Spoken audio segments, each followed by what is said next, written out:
And it says I'm live. Let's just check and make sure. Do not want any kind of accidents today.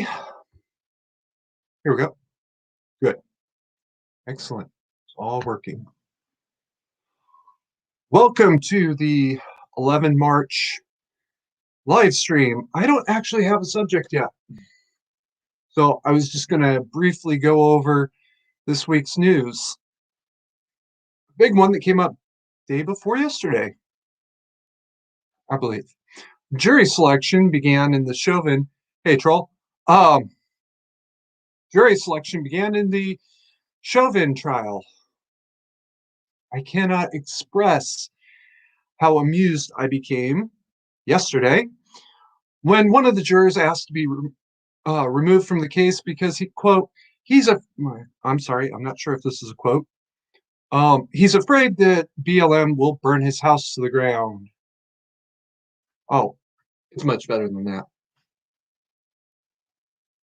You see, it doesn't matter where you go. BLM is at least nationwide. We know that protesters were bussed in during last summer's uh, protests. So the chances are very, very well, chances are absolute that if there's an incident related to this trial, they'll be bussed in again. Doesn't matter where they're from. And it doesn't matter where they're going to. Here's the thing, and I'm going to enjoy saying this. It doesn't matter where in the United States this trial happens, including Alaska and Hawaii. If you can go anywhere and have even one juror say, I do not want to participate in this trial, I'm afraid blank, and it's not a ridiculous thing, like there's certain words that you maybe can't, certainly shouldn't say on uh, YouTube, but fuck you, they're going to rape me and my wife. You can't hold the trial there. And it doesn't matter where you go. All you have to do is have one juror say, I want off this case, I'm afraid. Everyone, regardless of the crime that have committed, regardless of the nature of the crime they have committed, if they are accused of a serious misdemeanor or a felony, are entitled to a jury. If Derek cannot get a a jury trial, they will have to dismiss the charges. Good job, BLM. You screwed yourself out of what it would have been your biggest win ever. In a Hail Mary attempt to salvage this case, the uh, the judge in the case has reinstated a quote third-degree murder charge. Now, unfortunately, I'm not familiar with that state's murder uh, statutes. I couldn't look you in the eye and say what that entails, but I can tell you that this is a Hail Mary attempt. What the judge is trying to do is give the jury an option to say, yes, it was a murder without having to actually prove the crime. All right. And it really is as simple as that. The theory goes that all he has to do is get something in front of the jury or a jury sitting, and he's good to go. No, no, no, Your Honor. It's a bullshit end run, and you know it. Troll says, it occurs to my wife Vader, we could live anywhere. Any creeks for sale mandatory? Email me. I might know something. It would mean relocating to another state. On the other hand, you'd be very within about a 2 mile of a major raceway. You'd know the name the moment you hear it. It's literally right down the road. I have to promise you though, no guarantees.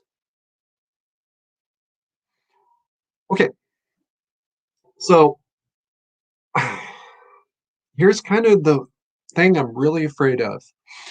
One, a total mistrial.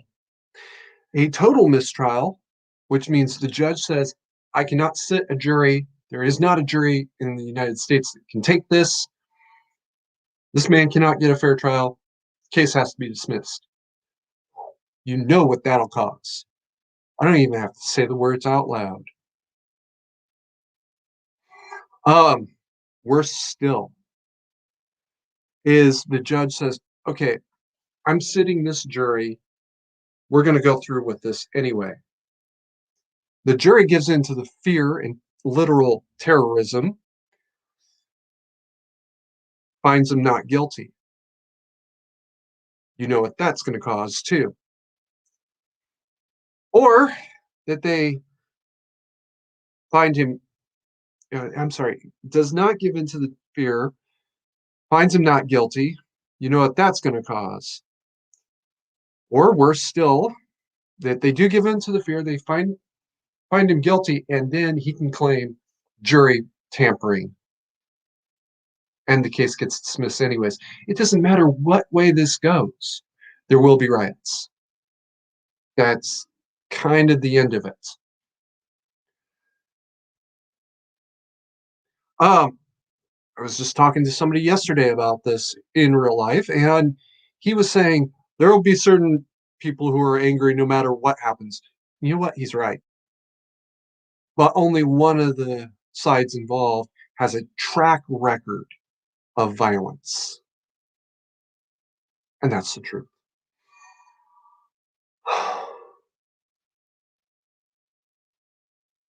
Um, Troll is talking about rebuilding after what happened, I think, the week before last, if I understood correctly. And Arizona actually sounds like a pretty good option. Again, email me. I got something you might be interested in related to that. It doesn't matter what happens next. There will be riots, and they will be bad. Congratulations, BLM. You screwed yourself out of a conviction no matter what you do.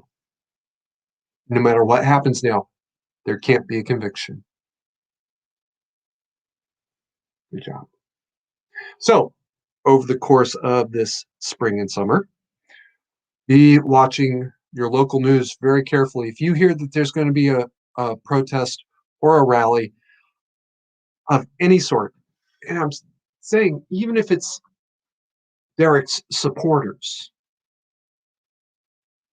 get your go bag, grab your kids, grab your spouse, check into a hotel about a mile or about an hour's drive outside of town.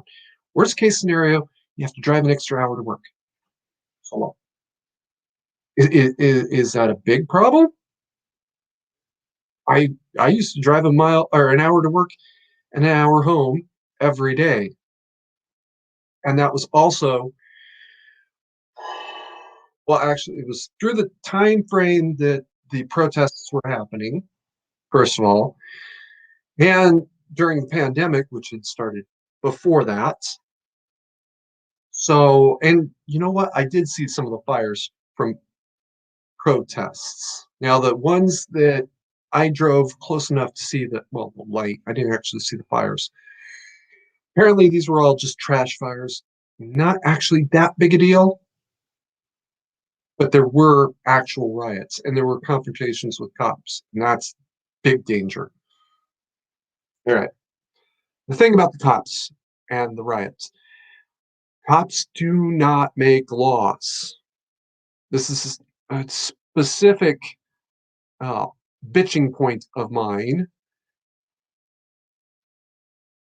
No cop is has the authority to make a law, and every honest cop I've ever met, which is a lot, and most of the dishonest cops I've met, which to be perfectly blunt is quite a few too, have said, I do not want to make laws. I'll be changing them every 5 minutes. And you know what? They're right. That's a real um, issue for cops. Is They're driving along and they see somebody jaywalk. All right. And jaywalk is currently illegal. Let's just pretend, for the sake of argument, that it isn't illegal anymore.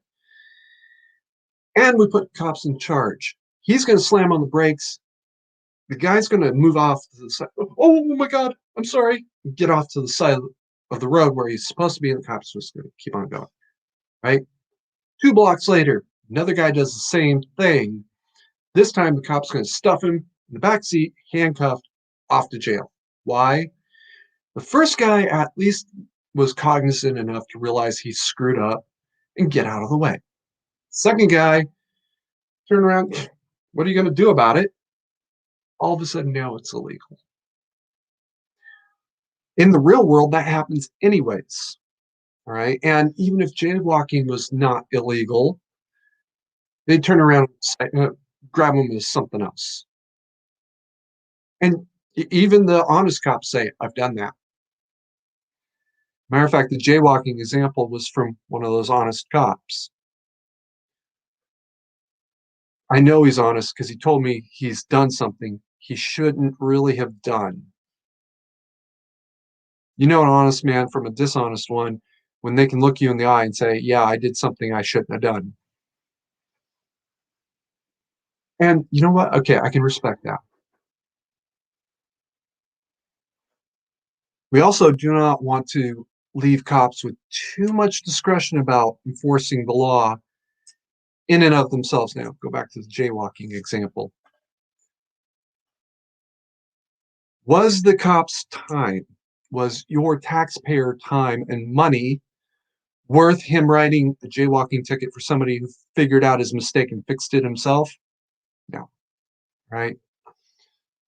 Maybe he was just not paying attention for 2 seconds. Do you really want him to stop what he's supposed to be doing, or what he is actually doing, to deal with this guy who's not that important? No. Next guy in line who's turns around, what are you going to do about it?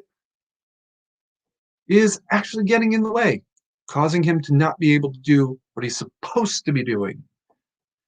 Is this one worth it? Depends on how busy the situation is. Um, if it's and I've gotten jaywalking tickets before. Not for that, but for my part in the traffic accident that would follow a little bit later. Okay, I did that. I own it.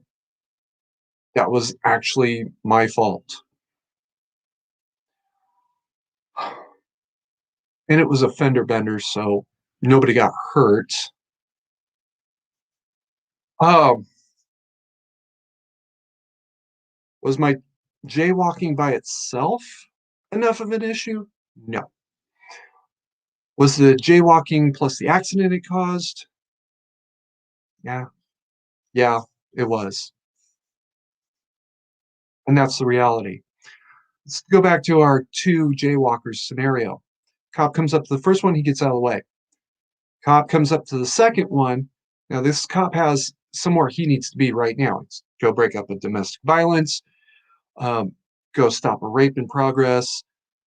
He's responding to an armed robbery. The second guy says, what are you going to do about it? Is it really worth the cop's time to stop, write this guy the ticket, and then go to the violent crime? Probably not. Right? Is it worth his time to remember this guy for later? It is. I'm coming to something right now. The hands up, don't shoot case, right? The cop actually had a call to something else that was not a violent crime. He was going to go do something else. He rolls up, he sees this kid in the street. I believe the story goes that he hit his horn, get out of the way. I got to go somewhere. Kid turns around, flips him off. That probably would have been the end of it, except all of a sudden the cop remembered, hey, this kid looks like the one from the robbery that was reported an hour ago. Maybe I want to check this kid out. That's when he stopped the kid, and the problem began. And there was no hands up, don't shoot. That didn't happen. It was a linebacker charge.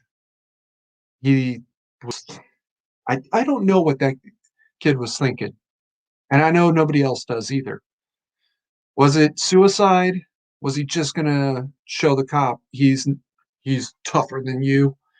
What? I don't know. But he's still dead.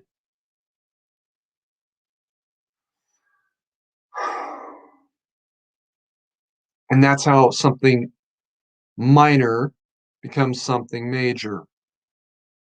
This kid would have gone home, smoked his weed, and that would have been the end of it. The shoplifting charge would have been converted. I'm sorry, not even shoplifting. The armed robbery charge, taking of property by force or fear, would have been converted to basically a run out. 10 hours of community service. Oh, well, Your Honor, yeah, I mean, I got in his face, but I didn't threaten him. Okay, this kid's not worth the trouble. We'll do the 10 hours of community service for something that if he'd done it in 5 or 6 years, or 10 or 15 times that I know about, he would have gone to prison for. And that's the reality of the world, and that's the reality of the courts. People get away with crimes all the time because it's not worth the trouble to prosecute.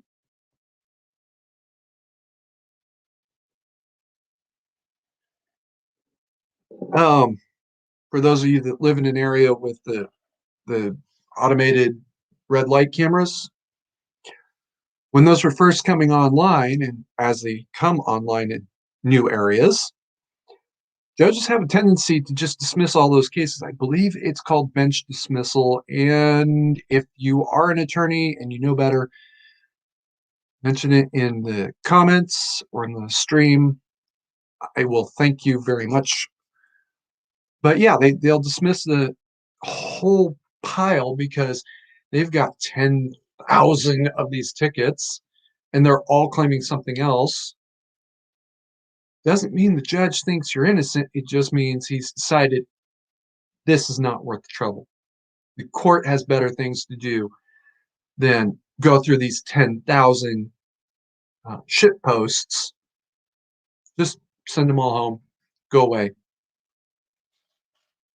And again, people get away with it all the time. Now, because of a series of first mistakes, then misunderstandings, and then outright lies, the biggest win that BLM could have ever had in their lives, they threw away. Um, and I'm going to go here and say this. I don't think Derek Chauvin is guilty of anything except being not psychic. That's not, he's not really guilty of anything, but he wasn't psychic. And the only good thing that could ever conceptually come of this, and I'm going to say this, Derek Chauvin himself, when all of this, well, as he's going through this trial, and when all of it is said and done, I would strongly suggest that maybe he needs to retire for his own sake and for the sake of his department, for the sake of his fellow cops. Retire. But also, I think he should step up and start talking to FBI or his department or somebody who can hire doctors and behavioral specialists and psychologists and whatever the hell else they have to do to maybe better understand how the event happened and what he maybe could have done in hindsight, understood that he could have understood at the time if he'd known about it. George Floyd died of a drug overdose, and that is unfortunate. Could Derek Chauvin have stopped this drug overdose if he recognized the signs? Maybe. George Floyd might still be alive, and Derek Chauvin would have been a hero. There's a flip the script moment, isn't it? I hope he does. I hope he steps up and says, Mr. FBI agent, I'd like to talk to you about something when he's in a position to be able to speak so freely. Don't foresee that happening within the next 6 months. Okay. And that is what it is. One of the things that is not, at the end of the day, is his fault.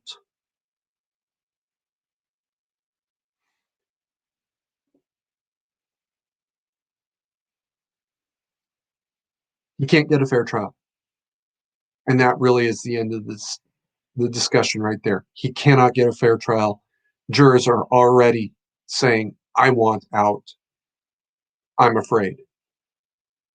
Not since the time of Al Capone have jurors had such true terror of retaliation. And I remember the Rodney King trials, right? They could have moved that trial to a different area, and actually they did. They had to move it out of Los Angeles because they knew that those cops, I think it was four, excuse me, could not get a fair trial in Los Angeles County. They couldn't get a fair trial in Los Angeles Basin. They had to move it over the mountains somewhere. That is what it is. The Chauvin trial, it was nationwide. There were riots in every state of the union except maybe Alaska. Where are you going to go?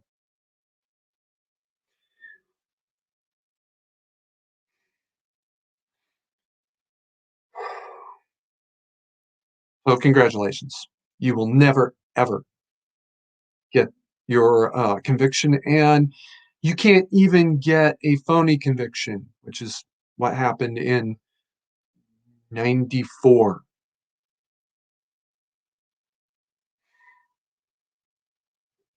Um, putting a really nasty point on this one.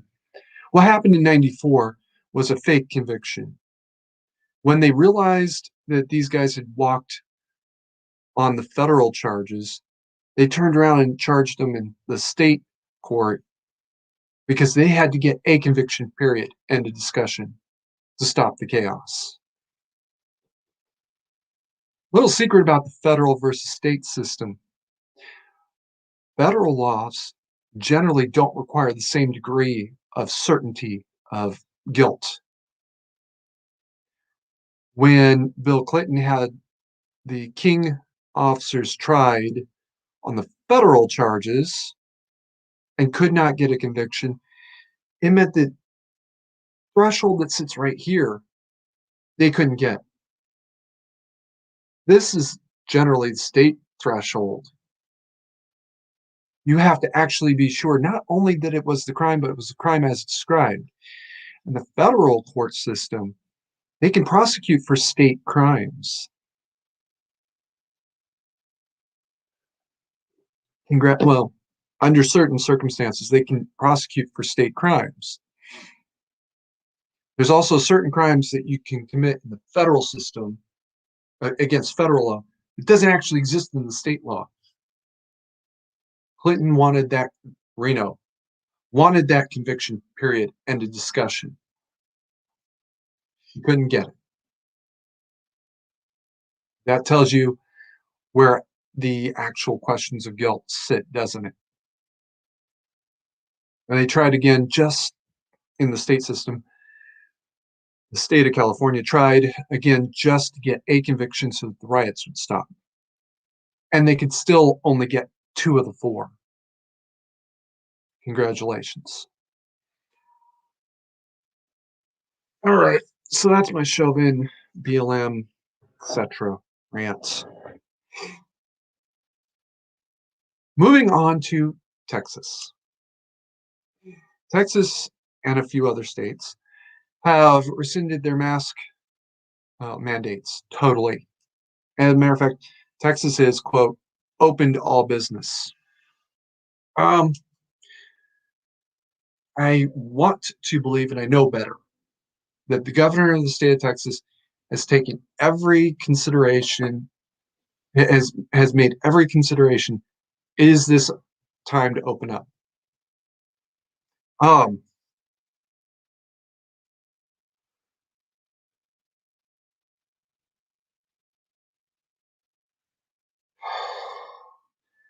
Troll is wondering about land in Texas. Um, can't tell you much. Sorry. You should try reaching out to Unite America first. Will would know more about would have forgotten more about that than I think I'll ever learn. Um, that means that the amusement parks are opened as well. I know that Corona is not nearly as dangerous as they have been saying it is. This was a potential extinction level event back in April of last year. Is this April of 2020 or March of 2021? Back in April of 2020, when we were putting up with all this crazy, maybe. What? Yes. May? Okay. June? You're really, really iffy. July? By July, I was looking back and saying, no, wait a second. They said 14 days. Here we are 4 months later, and we're still trying to flatten this curve? What are you talking about, Holmes? Um, Here we are, March of 2021. Does that mean that every business needs to be opened? Maybe not. And I'm just going to go there and say I'm talking about water parks. Water parks are going to remain high risk transmission points. Everything else you can mitigate, right? Ventilation. Has nobody ever heard of this concept? Um, Masks, but we'll come back to that in a minute, etc. and so forth. Well, we've been doing all of that for the last year. All right, there comes a point where you've got to stop and say, no, no, this is not working anymore. The definition of insanity is doing the same thing over and over again, expecting a different result. At least the governor of Texas has finally said, we need to do something different. That leads me to shitpost number 2, though. Austin, Texas. Austin, Texas has decided that they will maintain their mask mandate. Little secret about the way laws actually work.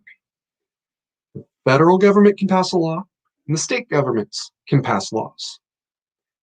Cities and counties cannot pass laws. They can only pass what's known as an ordinance, which is a local requirement. Austin wants to keep their mask law. Yeah, that's not how it works there, especially when the city ordinance is actually going to contravene the state law. They're going to end up having a whole lot of headaches that they didn't need because they thought they were going to stand up to the governor, but it gets worse.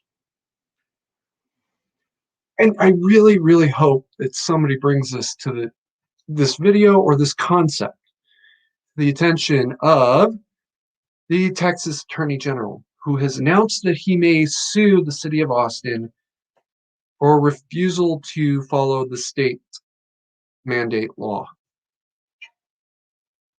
Okay. You're now telling the city of Austin that they can't have an ordinance, even if it's a shit post that's just about telling the governor to go himself. You're still telling the city of Austin they can't have that ordinance. you're going to lose that and you're going to make yourself look bad in the process. And that's the truth. City of Austin is going to lose their ordinance the moment somebody sues the city over the ordinance. And that's the truth as well. Um, and yeah, Austin has always been Texas's problem child. All right. Now I can speak a little bit about the history of Austin, Texas, that would shock everyone. The Klan that created the city of Austin, the whole Austin clan, has always been the troublemakers. Um, I grew up knowing some. Yeah, they are. They're troublemakers. They're not criminals, but they are the problem child. And the idea that the city that bears their name would be a problem child, that's not shocking in the least. It's about the most unshocking thing I can imagine. They're going to lose their city ordinance the moment somebody sues the city over said ordinance. And that's going to create an even bigger problem for the rest of the maskers. The moment Austin loses their mask mandate, all right, that's going to translate into the rest of the country. Hey, the Austin, Texas mask mandate was struck down. Why? Because this, that, and the other thing, you go to Reno or Las Vegas, or you go to Los Angeles or Washington, D.C., or pick any city on, or well, in the United States at least. And all of these mask mandates are going to get challenged on the exact same grounds or even stricter grounds, and they're all going to be struck down. There might be a couple of places where they manage to hold out, but then they turn around and appeal that ruling to a higher court. Sooner or later, it's going to go away. And I'm even talking about places like Portland, Seattle, San Francisco, DC, even some place like New York where maybe it does make a little bit of sense, or Los Angeles where it maybe does make a little bit of sense. Sooner or later, some judge somewhere is going to say, hey, no, this mandate was never legal to begin with. And that's going to be a big problem. And it's not only is it not going to go away, it's going to get worse because I haven't picked on Chicago today, so I'll pick on Chicago for a minute. Chicago has a mask mandate that contravenes the state law. Somebody sues the city of Chicago, your mask mandate contravenes state law. Judge says, you know what, you're right. And your grounds was it was unconstitutional. They never had this authority, or it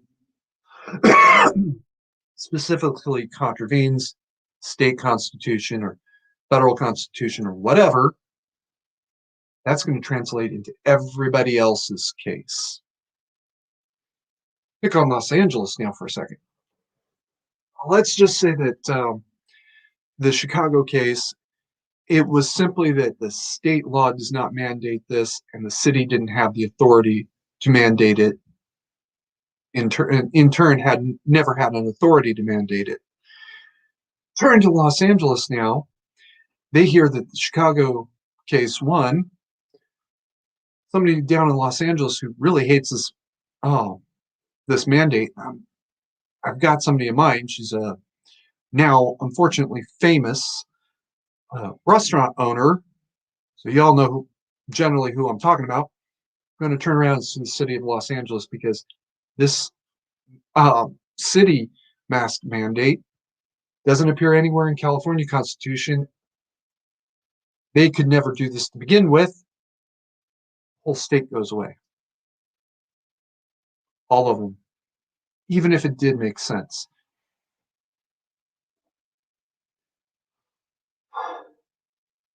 Austin, Texas's temper tantrum at Governor Abbott is going to destroy everybody's case.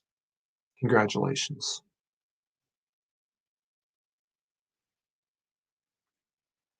All right. That's my mask rant for today. Um, it's not a big secret that I'm a minor prepper. There's Papa Carey's lake house. Now, his lake house was more of a in case he has to ever take a weekend off. Well, I've been spending one weekend every month for the last 6 months, making sure his place is good and stockpiling it. I don't have any guns there. Um, I keep them with me, but I have everything else that we would potentially need if we had to settle in for 6 months.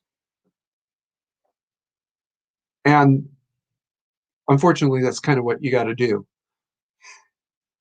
because uh, Dad did have this unusual property. The dirt he owns the dirt outright now, right?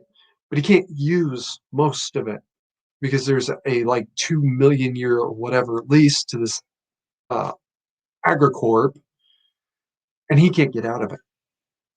Okay, all right, fine. Well, that means they have to take care of everything else. Where was I going with this? I'm sorry. Um, so he's kind of stuck with these neighbors or these renters that he doesn't want. And he actually said he'd kick them out if he could, but he's still got the little bit that he now owns and they can't come on to. It's the little bit they just didn't want because it was inconvenient, which is actually a good thing. So it does make for an interesting little arrangement where he's drawing off of their water to supply his house, but he has to tolerate them being there anyway. At all possible costs, get yourself a lake house, even if it's just, a quarter acre with a RV on it and a well and a sewage, septic. Get yourself a lake house. And an easy way to achieve that, well, one potential way, find a farmer somewhere who's willing to basically willing to lease over a long-term period a one-ish acre plot towards the more or less the convenient part of their property. This is our weekend house. We just, the city's dirty and nasty, and we hate it there. Um, I can tell you that there's some farmers out there that do specialize in that. They're thinking, and I'll tell you all the truth, when that end comes, or maybe if, um, they're getting 4 or 5 field hands very, very cheap. You, you got to do something while you're there. You might as well help bring in that hay. And it kind of is as simple as that. They're making money off of you in the meantime, but you're also they're going to get labor off of you, cheap labor off of you later. Troll, that might be a direction you want to consider. Um, Either way, if you start to hear of a protest in your town, go to a hotel about an hour's drive outside of town and just be ready to wait that one out. I don't know how many times I've said that. I don't know how many times I will say it, but I can tell you it's not going to be enough times.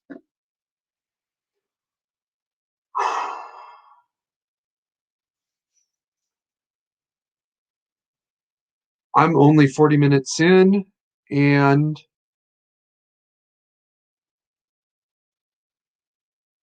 stand by. I gotta check something real quick.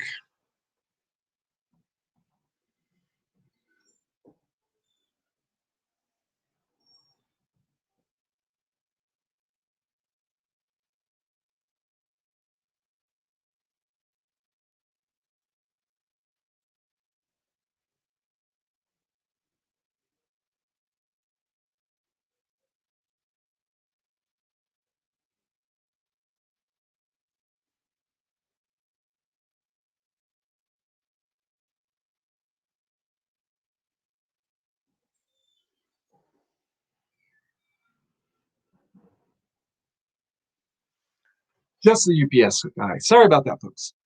Moving on. Um, I don't know how many times I've said that. I don't know how many times I'll have to, but it will never be enough. Be ready to leave with about a half an hour's notice.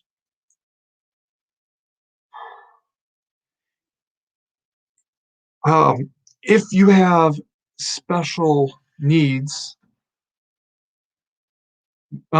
especially drugs, and by drugs I mean prescriptions, have at least a 1 month supply ahead. You're going to need it.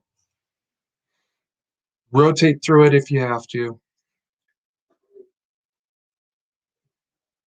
Be ready for that too. Okay, so here we are about 40 minutes in. Um, I always welcome real questions and not shit posts. Right? You know who you are. Don't do it. Okay. Troll was asking about land in Texas. Actually, land in Texas is not as easy to come by, but when you can get it really, really cheap because there's literally nothing there, and access might be an issue. Um, Without getting into the details too much, I was actually looking at a spot in central Texas, southern central Texas, more of. Um, but there was no way to get to that piece of dirt. All right, I to get there, I would actually have had to have gotten a encroachment from one of the neighbors. It just wasn't worth the trouble. But it was a big piece. It was 100 acres for like $2, $3 an acre. Well, there's a reason it was that cheap. No well, no septic, no nothing, and no access. That's not a good system. That's not a good setup. Um, but if you're willing to look around, and I've heard a lot about something called a buyer broker. First of all, good luck finding one, and second of all, good luck getting them getting back to you. I tried that too, went nowhere. There was a spot in Deming, New Mexico that I should have picked up when I could. Um, no special access issues, not a whole lot of money, no water, no septic, not as big a deal.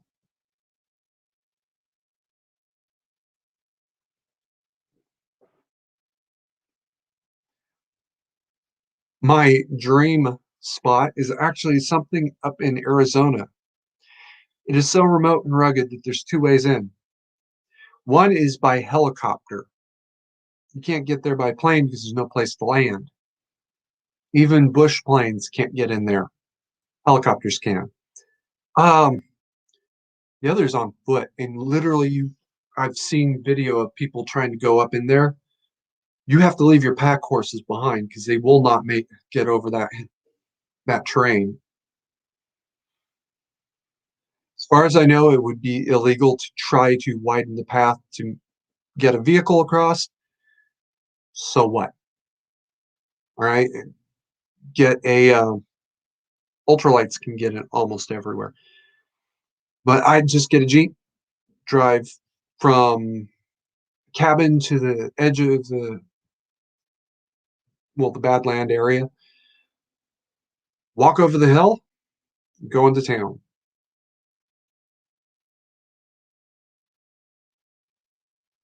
Um, Troll is saying, I'm seriously considering trying to wrangle a flash flood plane in the desert. It's a good spot. It's a good piece of dirt. Um, Again, email me. You do have my email, right? You know what? I'm going to toss it in the chat anyways. Because my email, my professional email is not a secret. Here we go.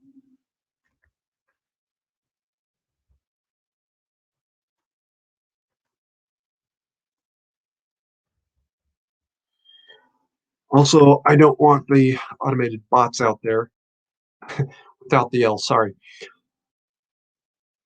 I don't want the bots out there to figure it out. There are bots out there that are so sophisticated, they could pick this up if it was just as it appears and start spamming the shit out of me.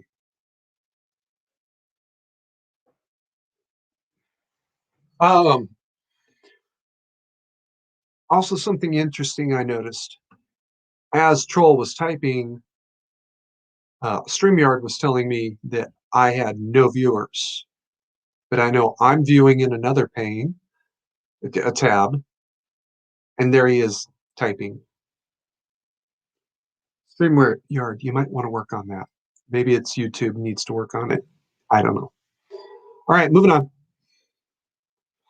Yeah, my dream place is way out in Arizona. There is nothing and nothing and nothing, and a whole lot more of nothing. There was at one time a gold mine out there, but there's a reason why it's not there anymore. All right. The guy who was trying to mine gold out there, he died rather ignominiously because the only thing on his mind was getting gold. Very sad.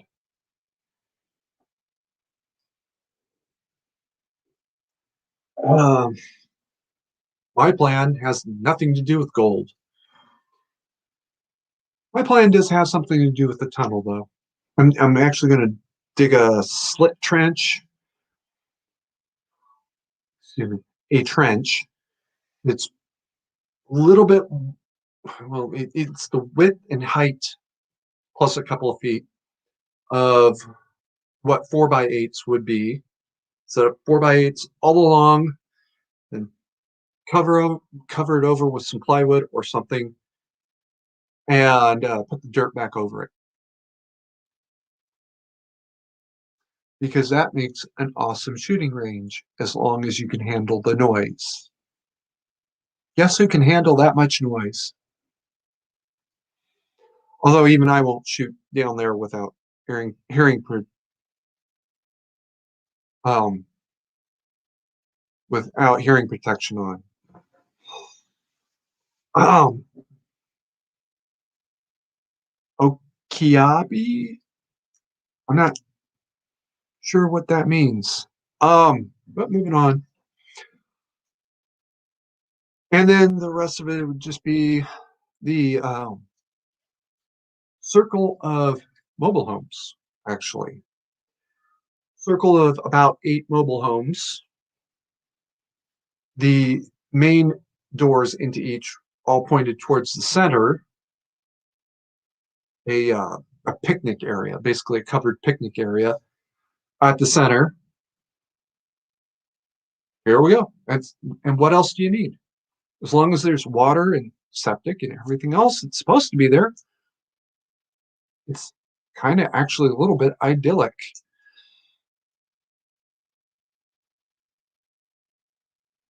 Okay. Um, yeah, and you can last out a whole long time with that. Oh, yeah, I got to throw one out there. One of the mobile homes would have to be well, converted to a, well, basically a home shop. I've seen mobile homes that have garages, but I think what we want to do is just put a carport on the back. Yeah, on car repairs there. And for those of you that pointed out that you can't take a mobile home into this environment if you can't even get a pack mule in, you are astute. Um, I would just have to figure that one out, wouldn't I?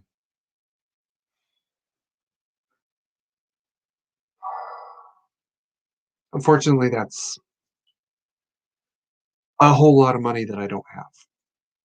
It's also, I think part of it's federal lands, and they they're not parting with that dirt for nothing. Even for a wise and well planned project like this, they're not going to part with that dirt for nothing. Closest I've heard of was a few years ago. Apparently, a man was arrested for stockpiling food and munitions in hidden caches up in a Napa Valley area, um, national park, or maybe it was a state park. He brought ammo onto a state into a state park, and that's what he really got in trouble for. The fact that he had it there, probably the food and the rest of it, they probably would have just cited him for littering, but he brought bullets in, and now he's in real trouble. Got discovered because there was a fire that ripped through that area. Don't do that. Right. So these kinds of red bags are sold at Wally World, tool stores, everywhere else. Probably not a bad idea to pick one or two up. Well, pick one up and order the couple extra food packets, better gloves if it, or more rubber gloves and better work gloves if it came with work gloves, and greatly improved goggles. I have one I prefer. It works. It's a motorcycle goggles, and they work. They're adequate. I'm just saying. All right, moving on. Um, by now, being secretive about what and where you are, probably not going to do you a whole lot of good. You don't have to go out and advertise it. People know who I am. There's a couple of my neighbors who pointed it out. Hey, your mandatory carry, all right. Um, if you're at all known, it's too late to hide it now. Best thing you can do there is just be ready to bolt when that time comes. And in the meantime, upgrade your home security.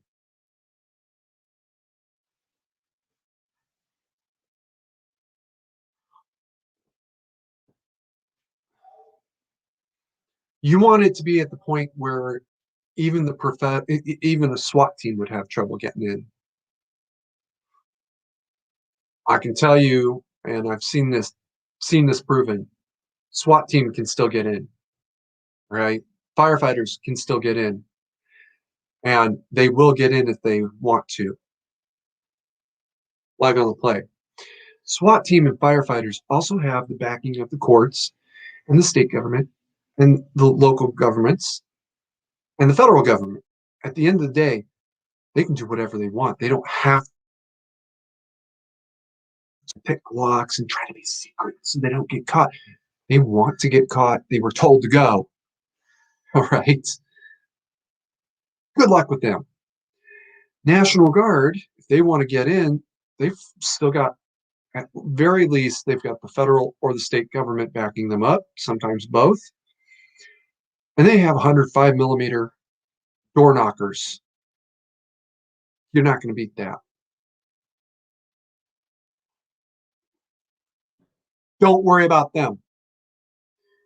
What you need to worry about is somebody who has the same degree of capacity, but also doesn't have a legal right to be doing what they're doing, right? A search warrant's one thing. Exigent circumstances for a fire department is one thing. Civil war for the National Guard is one thing. But if you're a criminal and you're trying to break into this house to kill people, to rob them, to kidnap them, to something else, you don't have the state backing you up. At the end of the day, even if it's 40 years later, you will pay for that. Even if you do get, and I'm going to say that if it comes to that point, these rioters or whatever criminals will still get in. But the more difficult you make it for them to get in, the less likely they're going to target you. Move on to the guy down the street. Oh, excuse me. Oh, okay, babe. It's pig Latin. I got it now. Um, more difficult you make it for them to get in, the more likely they're just going to say, screw it. Carrie's not worth it. Troll's not worth it. Um, the princess is not worth it. We're going to go target, Matt or his partner or somebody else who's a lot softer a target. And that's the way it is. My home is actually a pretty hard target. All right. Right down to the fact that if you try to burn me out, you're wasting your time. One of my neighbors, his house looks like a soft target. Oh my God, he looks like a soft target. He does it deliberately. He wants to look like a soft target. And this is a well-known name, all right? He wants to look like such a soft target so that you'll come after him. He's got a whole lot more issues up here than I do. If a target looks too soft, skip it. It's probably a trap.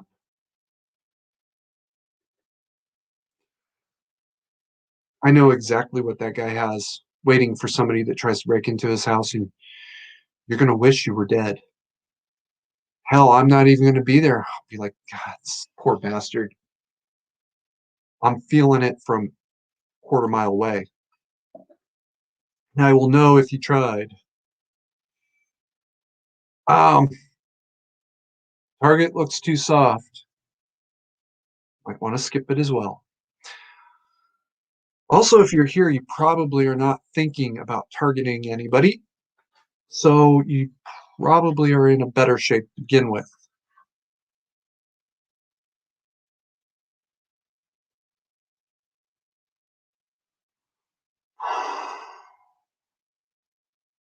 All right. Um, the next subject that comes to mind. What is really going on in DC? And I mean specifically 1600 Pennsylvania Avenue. Right. This is my actual belief about how things evolved at that particular address. And I know I can't prove it. I can't be sure about any of it.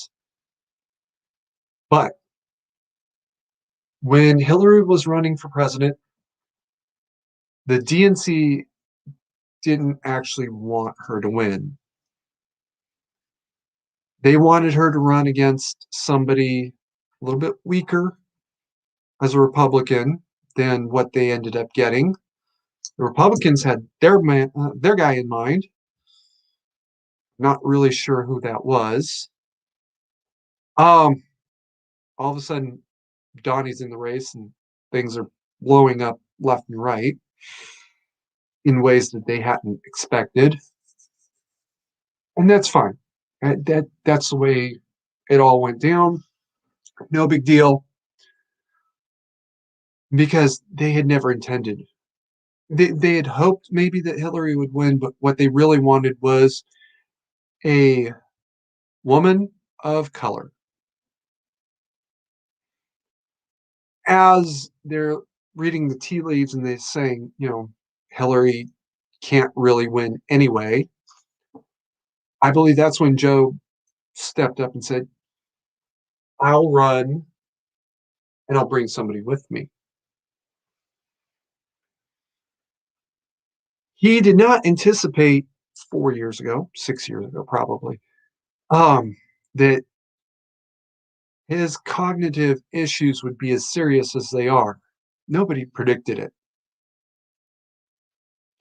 But now the with the race already completed and having won, they know his cognitive issues. They know how bad it really is. He knows, generally speaking, how bad it really is. And they're trying to put the best out of this situation that they can. Joe is going to stay in that office until the day after. Oh, he. This is not me coming up with shit. This is somewhere in federal law. A vice president can only take over as president for so many days in a given term, or they can't run for a third term. They can't run for reelection. And I believe it's half minus 1 day. Any one of you that can correct me on the specifics, thank you. Um, they're actually going to wait probably one more day, and that's the day that I still think Biden's going to step down. He's going to have a sudden heart attack or whatever and has to resign. Between now and then, we're going to see Kamala doing more and more of his job for him because he's not really in the office himself. He's keeping her seat warm until she can take over for herself.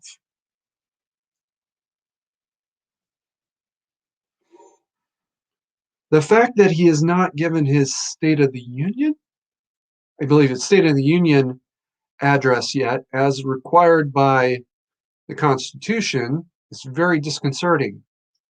It means the situation's much worse than they thought it was. They've got a real problem. They can't put him oh, in front of Congress the way they intended to. I think soon enough they're going to figure out how to put him in virtually in front of Congress, so he can give a virtual State of the Union address because of COVID, and make like everything's fine. And of course, everybody will think it's live. Probably is. Probably. But it's going to be pretty clear that he's not speaking in and of his own mind. And just watch the speech. He'll make little gaffes here and there. This is not his speech impediment. This is not his old stutter coming back. This is him not being able to handle the job. And he knows it, and he's faking it.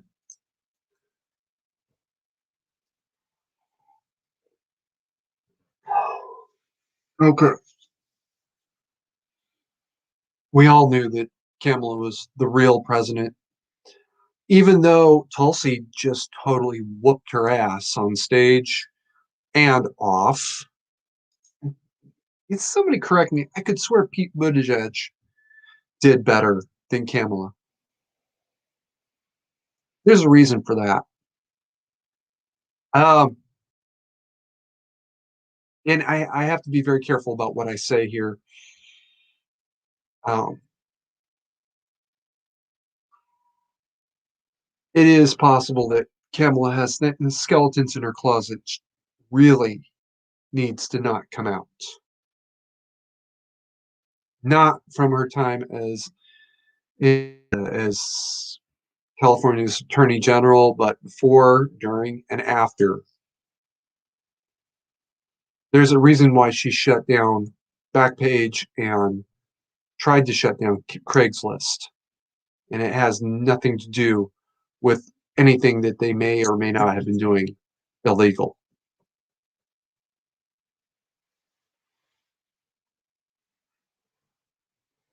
Also has a lot to do with illegal immigration.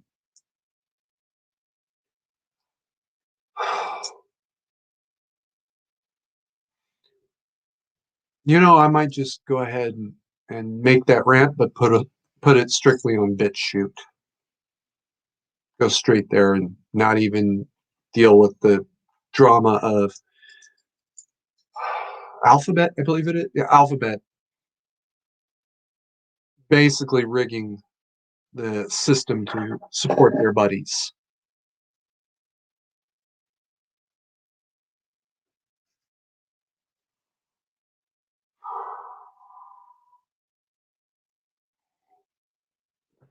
Either way, again, it kind of is what it is, and we all know what's we all know what the story really is. All you have to do is look at it for about 2 seconds with your mind not already closed, and you see, oh, that's what it was. That's why certain businesses suddenly came in and others went out.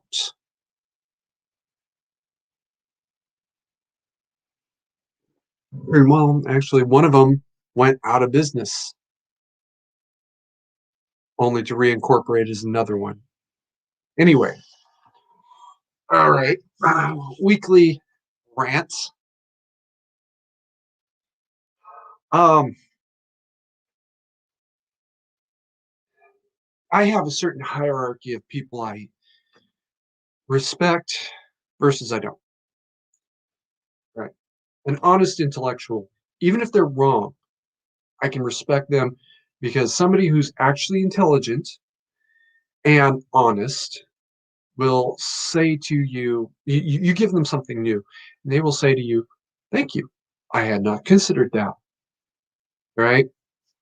Um, Without intending to, one of the groups that I follow, and I don't want to throw them under a bus, but they brought up something that I had not considered, and I said, "Oh wow, that's a really good point. I should probably address that."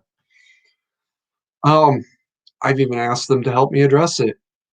They don't like me very much, um, and that's okay.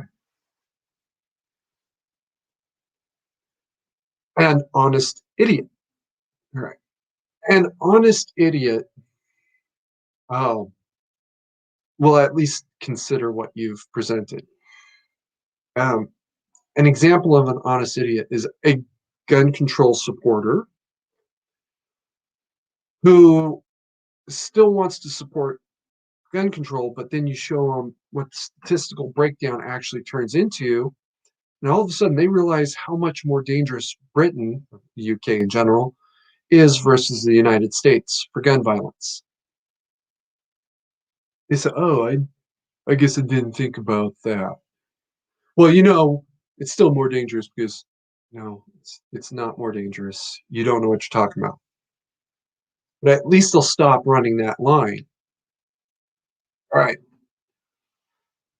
A dishonest intellectual. At least a dishonest intellectual knows when they're beaten and they'll stop talking.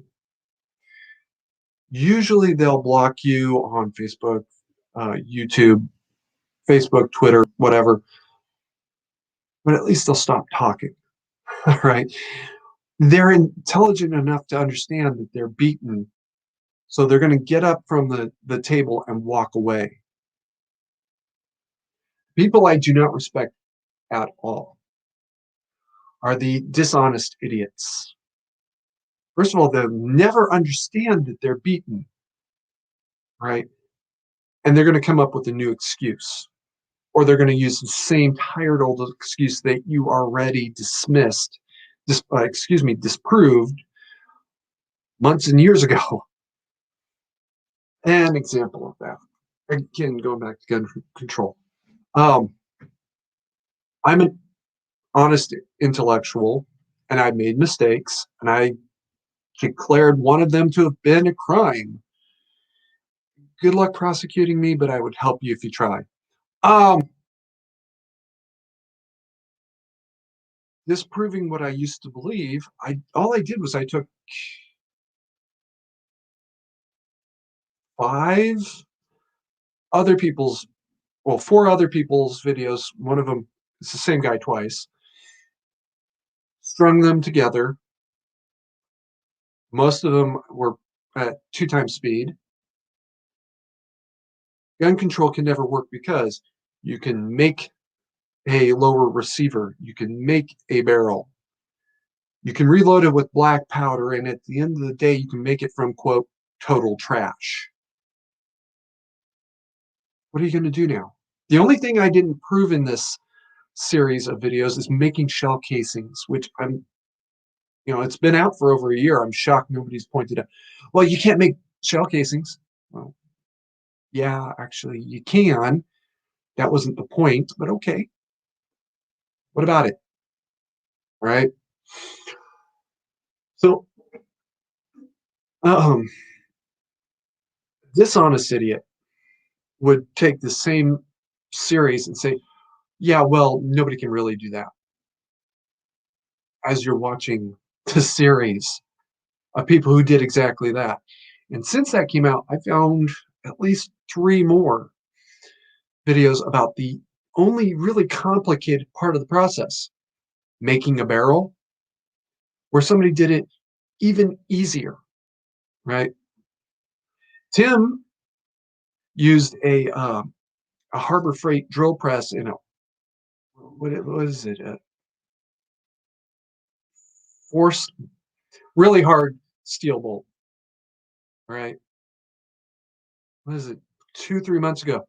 I found somebody who made a, well, he made a lathe out of metal.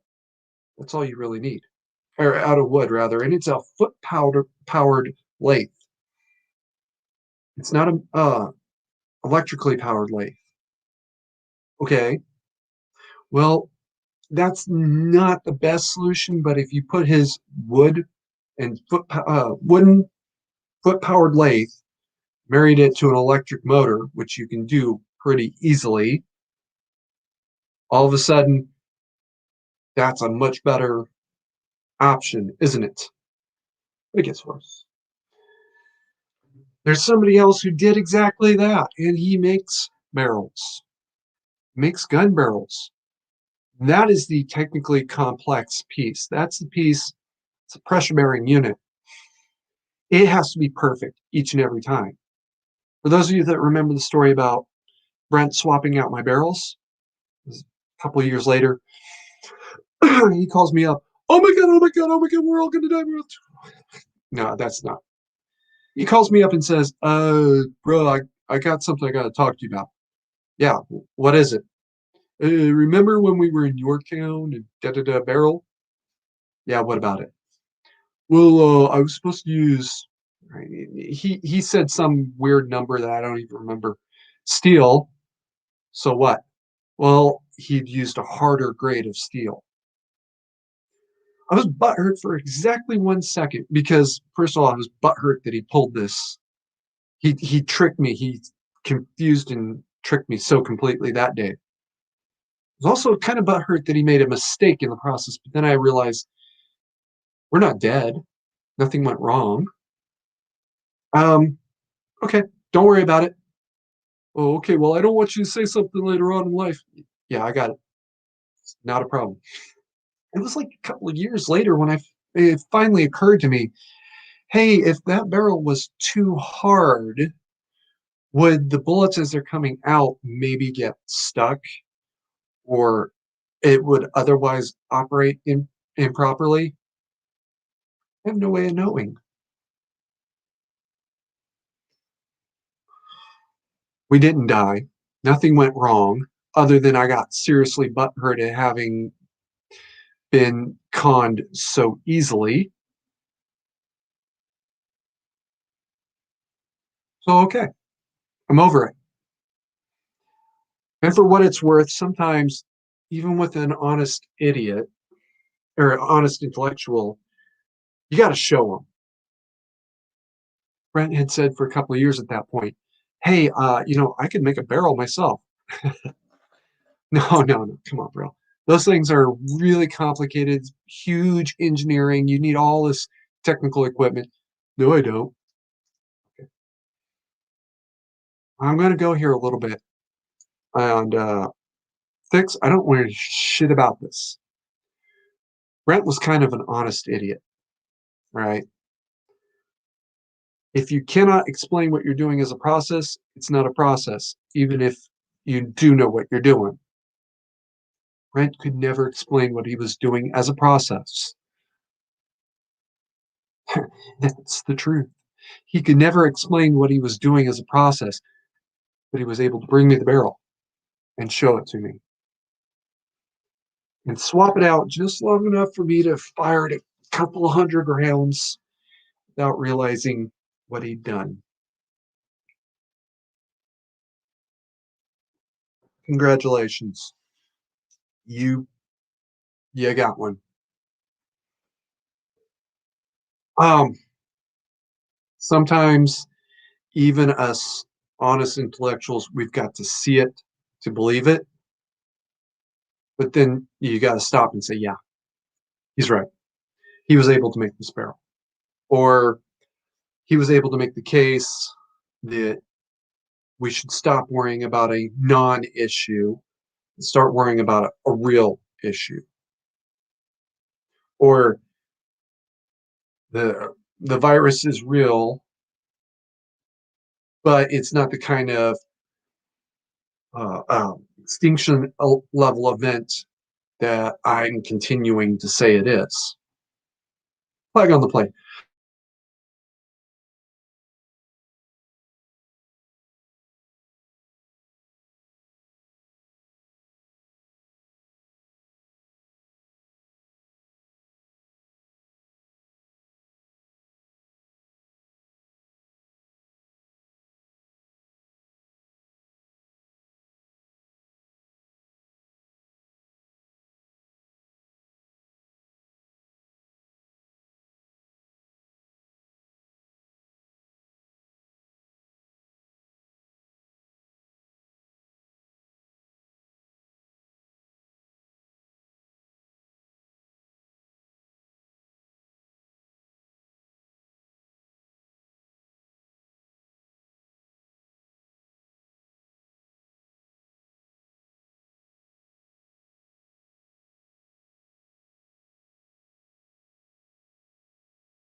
Okay, folks, that was not YouTube.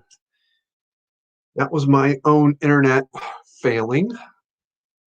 So, despite having restarted it just before the stream, all right, I respect an honest intellectual. Before mentioning that, he won't speak to me anymore, and that's okay. The feeling's kind of mutual. I can even respect a dishonest intellectual. They know when they're beaten. They know when to shut up. I like honest idiots because at least they will hear it and be able to understand that there's something here to listen to. They may not always understand it. That's okay.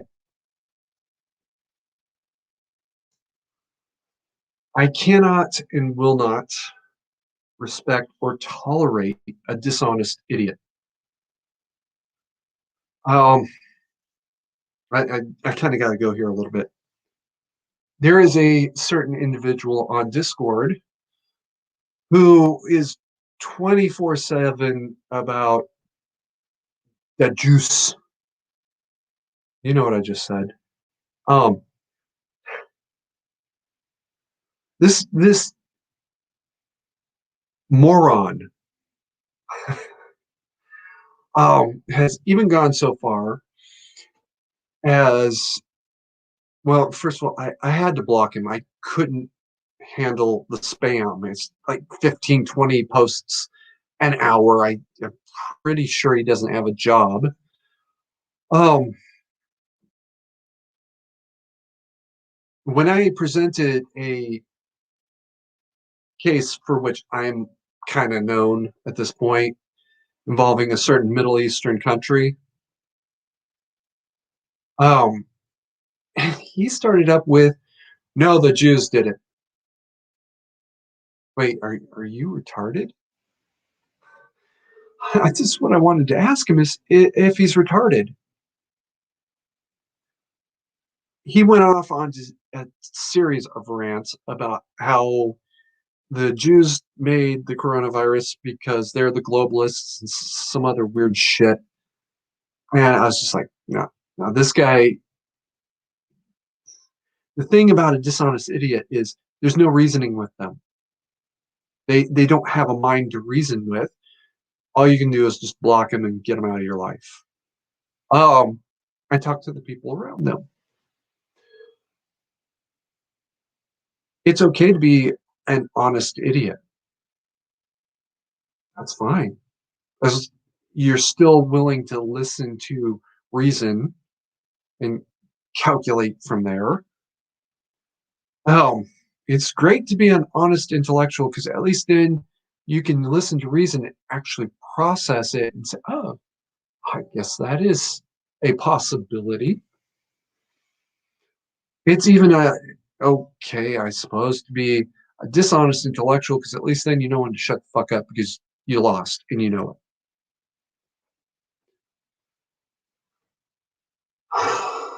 This is actually kind of an explanation to somebody I think is still honest intellectual. He's just kind of tone deaf. He's stuck on his theory and about that Middle Eastern country. I know my theory is just that a theory. I can't prove it's true. I can only prove the evidence exists.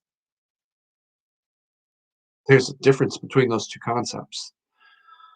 Um, I could prove anybody did it with if they have the equivalent of a high school science lab equipment. The discovery of penicillin came out of a lab that isn't even as good as a modern day high school science lab. He found penicillin by accident that way. Congratulations to him. He was about to throw the sample out when he noticed the problem. All of the virus sample was all dead. Hey, I'm onto something here. Honor Day High School lab has him completely beat. They didn't quite understand some of the finer points of microbiology and cleanliness in those environments. Back then, they knew microbes existed, but how do you deal with it? Well, partially you deal with it with better cleaning techniques. Oh, that works. Um,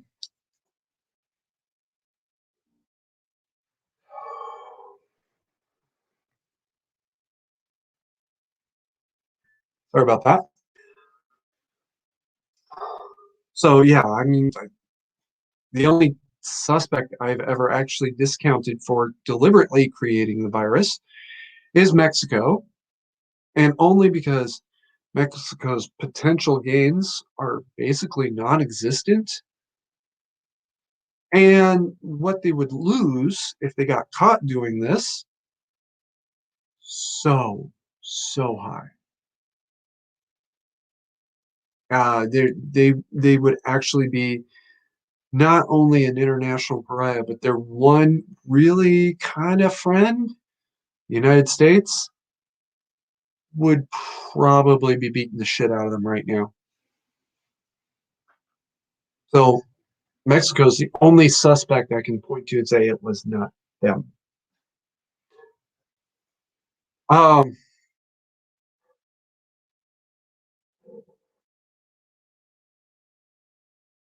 if you are a dishonest idiot, it's really simple to solve your permanent problem, right? Stop talking. That's so hard. Is that really so hard? And if you really want to rise up in the ranks, and this is something I had to do once, take whatever it is you don't like and make the case for it. Oh, I, for one, not only believe that the Holocaust happened, but that it was not quite infinitely, but significantly worse than we know, right? The official tally is, I think, 10 million victims, 6 million Jews, right? We actually know that it was closer to twice that number. We just don't know how much closer because so many of the records were destroyed. Okay, that's what really happened. For those of you that want to argue that the Holocaust never happened, here's a way to help you rise in the ranks. See, I'm such a helpful guy. Sit down and argue that it did. It's not actually that hard. All you have to do is look at the Nuremberg trials. And the fact that they never even tried to deny that it happened, but tried to transfer the blame to each other, says a lot. Um, poor Goering had the golden opportunity to get off, at least on that charge. That and related crimes against humanity charges, lock, stock, and barrel, and take anybody with him he wanted to, which would have meant not Hess. If he could just have kept his mind for 45 seconds, long enough to blurt out an answer that nobody was expecting. Ah, don't be a dishonest idiot. Be, at very least, be an honest idiot. Right? Me, I can't math for shit. And I know that. So I don't try. When it comes to math, I'm an honest idiot. I will say, if you told me 2 plus 2 equals 4, it equals 4. And if you told me that mx plus b equals y, well, okay, I believe you. I don't understand, but I believe you. And by the way, mx plus b equals y is about the limit of my mathematical knowledge. Even then, I need to know what one of the three is, or I'm never going to find the rest. Um, Actually, it's not even. I got to know what M or Y is, or else I'm totally screwed.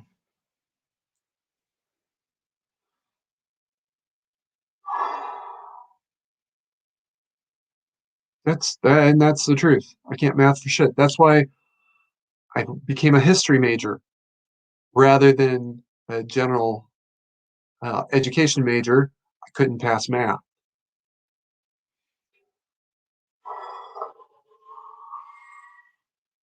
Also, history applies to Second Amendment. I can argue about the history of the Second Amendment in ways that most supporters can't, because they don't know about Code Noir and how we got to the point with the technology that we're at and why we should actually keep pushing forward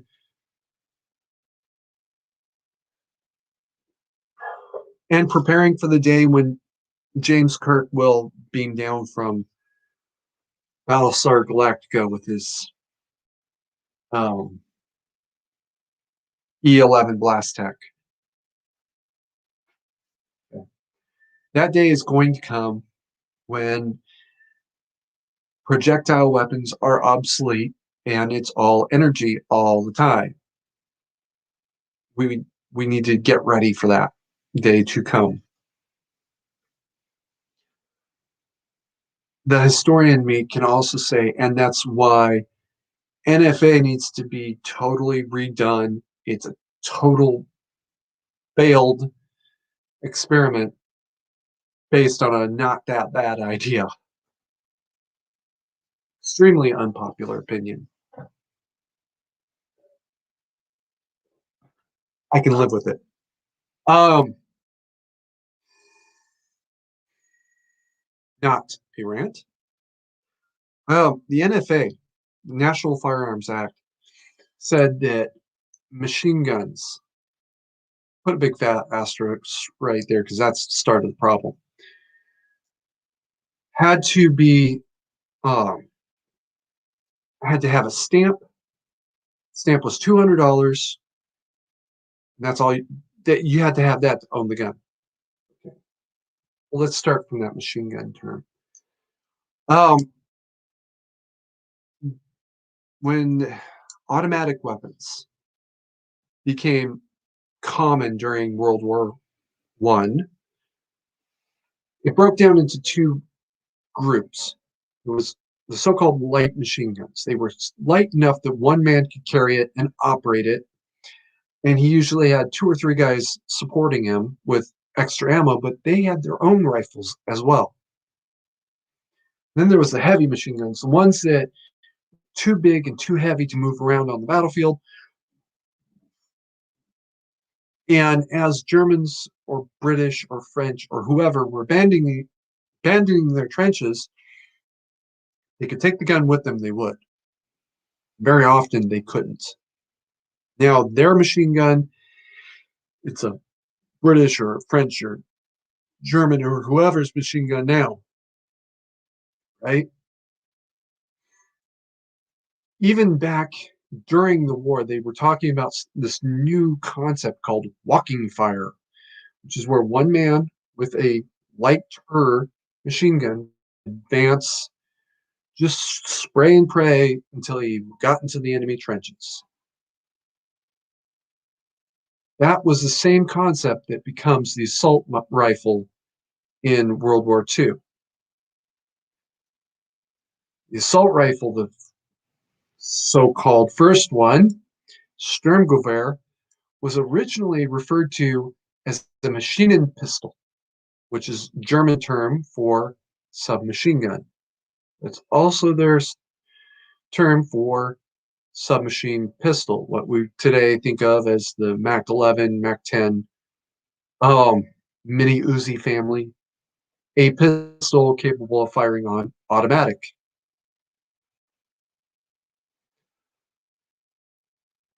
Because the technology hadn't come along as far as they thought it would, well, it had come further than they thought it would, really. It had not yet occurred to anybody to differentiate between basically a fixed position machine gun and an assault weapon.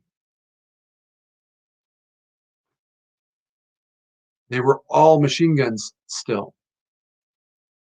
And it wouldn't be until sometime during World War II that people started to catch on to, hey, these really are fundamentally different qualities.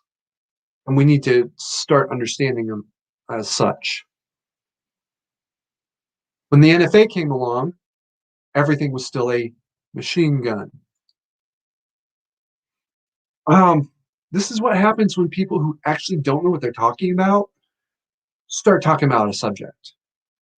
All right.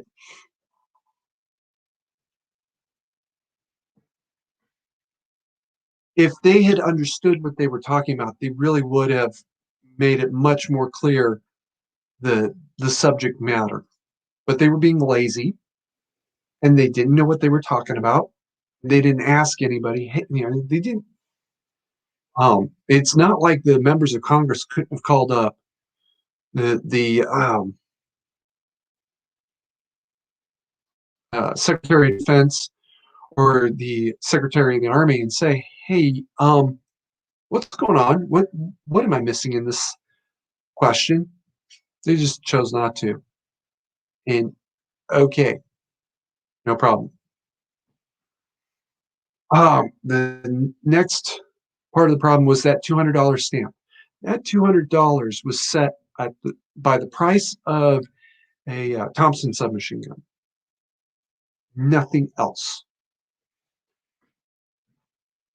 That was at the time the most expensive rifle on the market.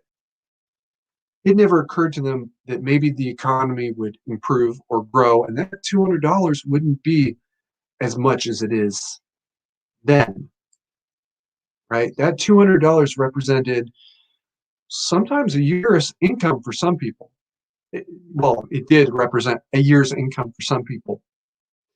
It represented 2 or 3 days for the sort of people that were buying Thompsons.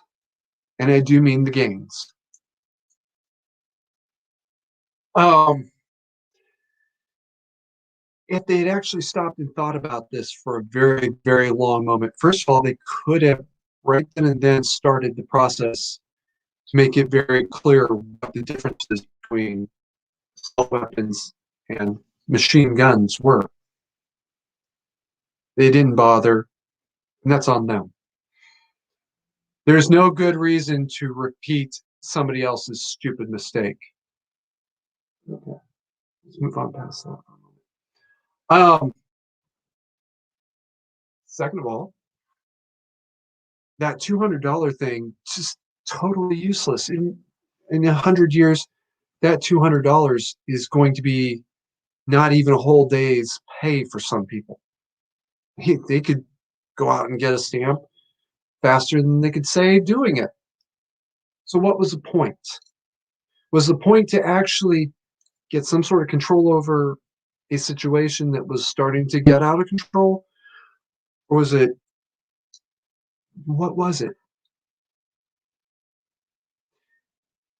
Much simpler solution. Well, first of all, take the time and differentiate. Because if I wanted to make the argument that an M16 is not a machine gun, it is an assault rifle, how are you going to fight me?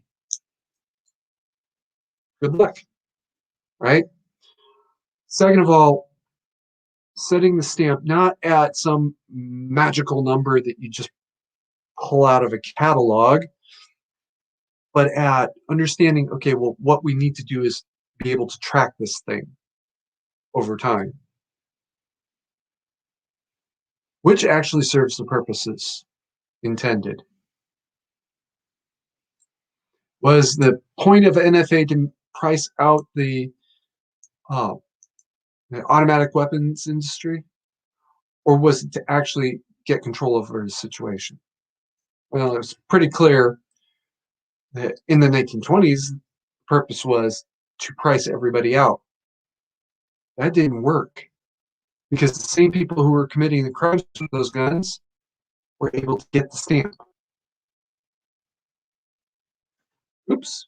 Guess that great plan of yours was actually garbage from beginning, wasn't it? Um, Still gets worse. Yes, worse. The Hughes Amendment, what is it, 60 years later, really did make the situation worse. For those of you that think Hughes Amendment bans all assault weapons and all machine guns, no, that's not actually what it did. But it did make it much more difficult to obtain them. You have to have even more certifications, licenses. I believe it's a license to get an M16 or an M240 or an M60 or fill in the blank, Thompsons, the whole 9 yards. You can still get them, but it's a much more complicated process. What it did was create this artificial belief that they were all banned. Artificial belief that I actually fell for until 2017, 2018, somewhere around there. And I realized, oh, wait, that's not what it says. Right? And there's people out there right now who are legally converting AR-15s to M16s for demonstrator purposes. My late partner used to do that all the time. His was not quite strictly a pretext. He was experimenting on ways to make it work, and he did the coat hanger thing back in the 90s, right? Early 2000s, something like that. He already knew all that. That was old hat to him. What he was doing was developing new systems. One of them was actually a 4-point selector, like the one I described in my future infantry weapons video. Problem with his is it was so clumsy and so difficult to fabricate that he wasn't sure it would be cost effective. And then to add one more thing on it would prevent it from being automatic in infantry role or burst fire in machine gunner's role. He never got around to testing that I know of. He never actually got around to thinking about it that I know of. Such is life. All right. YouTube and stream. Well, let me double back. Ah,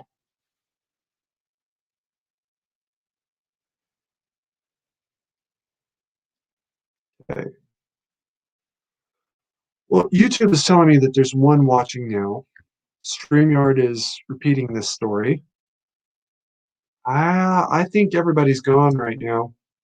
So, you're still out there, give me a why. Otherwise, I'm going to wrap it up here in a couple minutes. The worst has not passed yet. We're still waiting for that other shoe to drop. Hey, troll. I see you. Thank you. We're still waiting for that other shoe to drop. It's not over yet. And to be perfectly blunt, even in 4 years, let's just go a little bit crazy soon. The time reaches the White House, it's still not going to be over, and it's not going to be over for probably about 20 years yet to come. Yeah, it's like that. Um, the crisis, and I am referring to it as a crisis.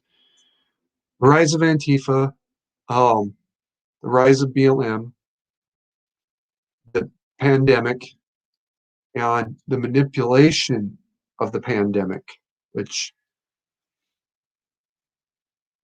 I don't think COVID got to the US by accident. There it is.